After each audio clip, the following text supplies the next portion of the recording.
Past continuous tense.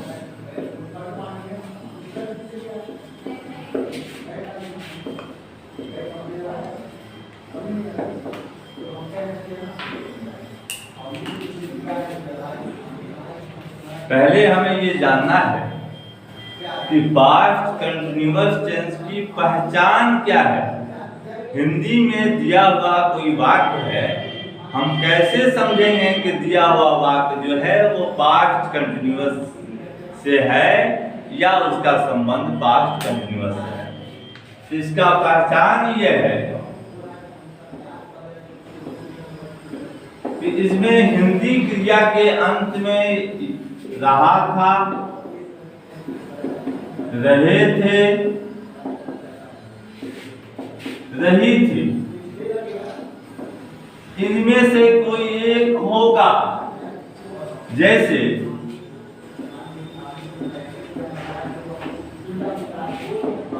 मैं पानी P रहा था,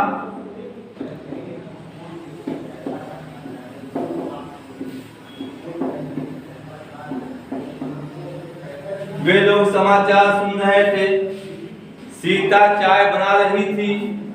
या तो रहा था, रहे थे, रही थी, इनमें से कोई न एक होगा, कोई न कोई एक निश्चित रूप से होगा। अब ये हम समझ गए कि दिया हुआ वाक्य जो है इसका संबंध पास्ट कंटिन्यूअस टेंस से है, तो हमें ये जानना होगा कि उसका स्ट्रक्चर क्या होगा, बनाने का तरीका क्या होगा। तो सबसे पहले अफर्मेटिव का फॉर्मूला होता है सब्जेक्ट प्लस वाज कमा वाज प्लस मेन वर्ब में आईएनजी और प्लस वर्ब। जैसे ये सेंटेंस है मैं पानी पी रहा हूं, इसमें सब्जेक्ट मैं है यानी आई। अब हमें यह जानना है कि यहाँ जो भी सब्जेक्ट होगा उस सब्जेक्ट के साथ वाज लगेगा या वर्ब लगेगा, यह हमें जानना है। तो इसको समझने के लिए सब्जेक्ट्स को हम दो ग्रुप में बांट देते हैं। पहले को ग्रुप ए कह लें और दूसरे को ग्रुप बी कह लें। तो ग्रुप ए में ही, सी, इट, नेम और अन्य एक वचन।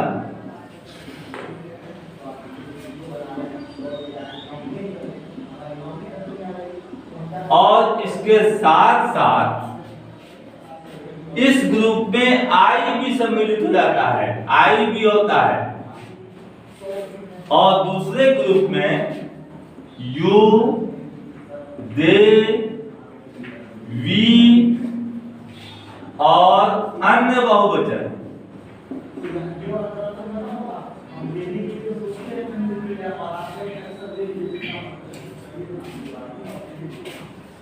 इसमें हम सब्जेक्ट्स को दो ग्रुप में बांटा। पहले ग्रुप में ही, सी, इट, नेम, अन्य एक वचन और आई। और दूसरे ग्रुप में यू, दे, वी और अन्य बहुवचन। इसमें हमने सब्जेक्ट्स को दो ग्रुप में इसलिए बांटा कि एक ग्रुप के सब्जेक्ट के साथ वाज लगेगा और एक ग्रुप के सब्जेक्ट के साथ वर्ब लगेगा। अब इस ग्रुप के सब्जेक्ट के साथ वाज लगेगा और इस ग्रुप के सब्जेक्ट के साथ वर्ब लगेगा। अगर इनमें से कोई एक सब्जेक्ट होगा तो वाज लगेगा और इनमें से कोई एक सब्जेक्ट होगा तो वर्ब लगेगा।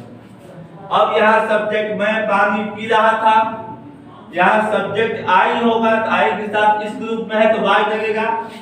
तो आई वाज, उसके बाद दिया है कि मेन वर्ब में आईएनजी, वर्ब इसमें पीना है तो I was drinking water.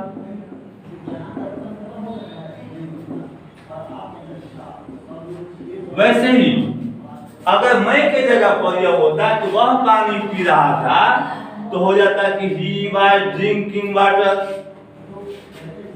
Sohan पानी पी रहा था, यहाँ नेम कोई हो तो भी सोहन वाज ड्रिंकिंग वाटर।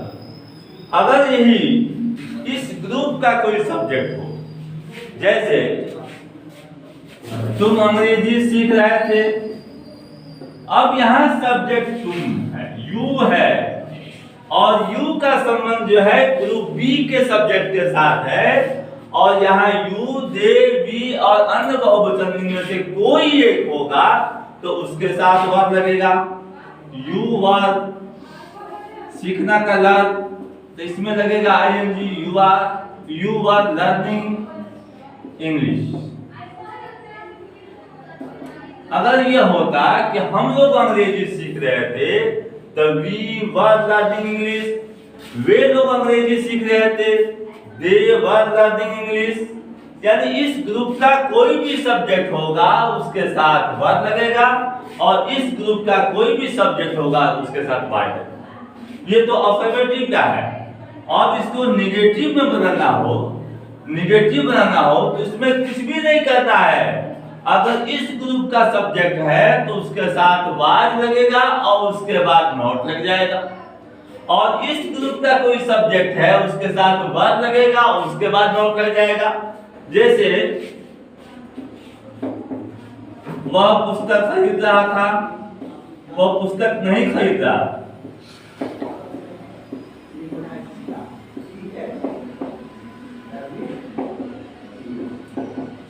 तो ये हो जाएगा he was not buying a book. अब यहाँ वाज के बाद नॉट लग गया है, यहाँ कोई भी सब्जेक्ट होगा यानी ग्रुप ए का कोई भी सब्जेक्ट होगा उसके साथ वाई लगेगा और उसके बाद नॉट लग जाएगा। और इस ग्रुप का कोई भी सब्जेक्ट होगा, जैसे ये होगा कि तुम पुस्तक नहीं खरीद रहे थे,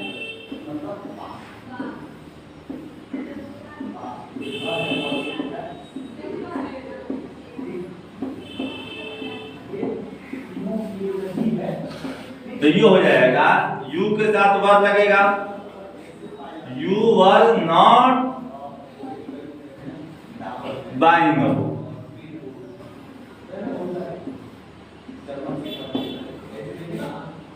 अब इसको इंट्रोगेटिव बनाना हो, अगर ये हो कि क्या वह पुस्तक खरीद रहा था, क्या तुम पुस्तक खरीद रहे थे, तो उसमें कुछ भी नहीं है।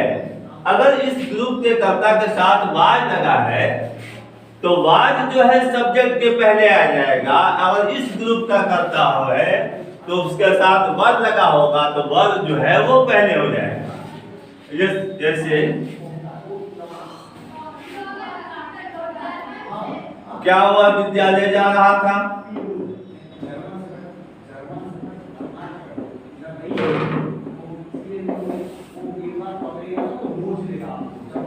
अब यहाँ सब्जेक्ट वह है, ही है, ही के साथ वाज लगेगा और यही वाज जो है वो सब्जेक्ट के पहले आ जाएगा, ही के पहले आ जाएगा। तो यह हो जाएगा was he going to school. यही अगर होगा क्या तुम स्कूल जा रहे थे,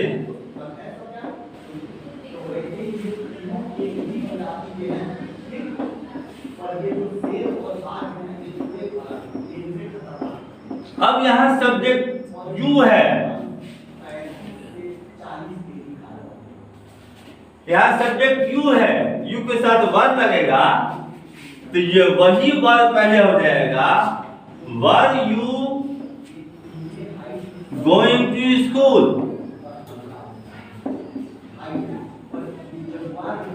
इस तरह ये इंट्रोगेटिव बनता है। अगर इसे इंट्रोगेटिव नेगेटिव बनाना हो कि क्या वह विद्यालय नहीं जा रहा था, तो उसमें कुछ भी नहीं करना है। जहां सब्जेक्ट होगा सब्जेक्ट के बाद नॉट आएगा, तो क्या वह विद्यालय नहीं जा रहा था, अगर ऐसा हो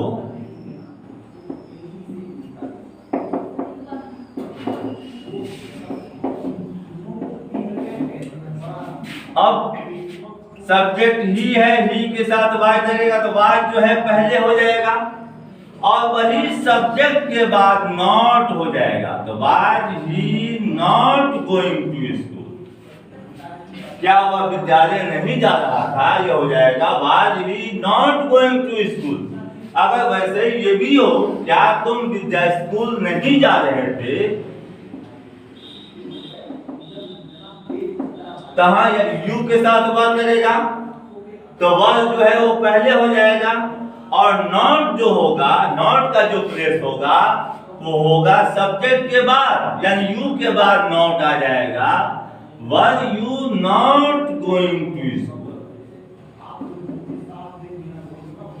इस तरह यह इंट्रोगेटिव नेगेटिव बन जाएगा। इस तरह पास्ट कंटिन्यूअस टेंस को हम अंग्रेजी में अनुवाद करते हैं। अगर मेरा वीडियो अच्छा लगे तो लाइक और सब्सक्राइब।